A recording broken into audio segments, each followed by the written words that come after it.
Penangkapan Tifauzia Tiasuma atau yang lebih dikenal sebagai Dr. Tifa menghadirkan perhatian baru dalam polemik kasus yang berkaitan dengan ijazah Presiden ke-7 RI Joko Widodo. Selain karena posisinya sebagai salah satu tokoh yang vokal dalam perdebatan tersebut, penangkapan itu terjadi menjelang agenda akademik penting yang tengah dijalaninya di Universitas Indonesia. Berdasarkan laporan Tribun News, Dr. Tifa dijadwalkan mengikuti seminar hasil program doktoralnya di Fakultas Kedokteran Universitas Indonesia, Kampus Salemba. Seminar hasil merupakan salah satu tahapan penting dalam proses penyelesaian studi doktor sebelum memasuki tahapan akhir menuju kelulusan. Namun agenda tersebut menjadi perhatian setelah Dr. Tifa lebih dulu diamankan penyidik dalam perkara yang sedang ditangani Polda Metro Jaya.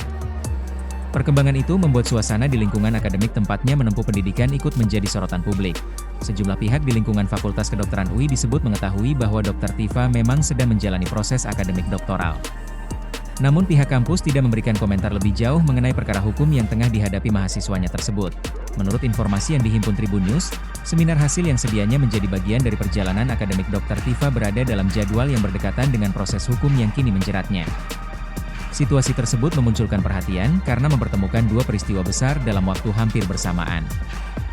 Dr. Tifa selama ini dikenal sebagai praktisi kesehatan sekaligus figur publik yang aktif menyampaikan pandangan mengenai berbagai isu sosial dan politik.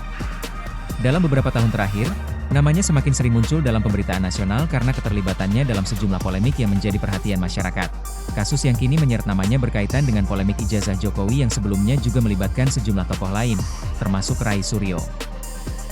Perdebatan yang awalnya berlangsung di ruang publik kemudian berkembang menjadi perkara hukum setelah adanya laporan yang ditindaklanjuti aparat penegak hukum. Polda Metro Jaya menegaskan bahwa seluruh proses yang berjalan dilakukan berdasarkan mekanisme hukum yang berlaku. Penyidik menyatakan penanganan perkara didasarkan pada alat bukti, keterangan saksi, serta hasil pemeriksaan para ahli yang telah dilakukan selama proses penyelidikan dan penyidikan. Di sisi lain, tim kuasa hukum Dr. Tifa menilai terdapat sejumlah hal yang perlu diuji lebih lanjut dalam proses hukum tersebut. Mereka memastikan akan menggunakan seluruh jalur hukum yang tersedia untuk membela hak-hak kliennya. Perhatian publik terhadap kasus ini tidak hanya tertuju pada aspek hukum, tetapi juga pada perjalanan akademik Dr. Tifa yang tengah berada di fase penting. Bagi sebagian kalangan, situasi tersebut menghadirkan ironi tersendiri karena terjadi saat yang bersangkutan sedang menempuh tahapan akhir pendidikan doktoralnya. Hingga saat ini belum ada kepastian mengenai dampak proses hukum terhadap agenda akademik yang telah dijadwalkan sebelumnya. Pihak kampus juga belum mengumumkan perubahan ataupun keputusan terkait tahapan studi yang sedang dijalani Dr. Tifa. Dengan berkembangnya kasus ini, perhatian publik diperkirakan masih akan tertuju pada dua hal sekaligus, proses hukum yang sedang berjalan dan nasib perjalanan akademik Dr. Tifa di Universitas Indonesia. Kedua aspek tersebut kini berjalan beriringan dan menjadi sorotan nasional.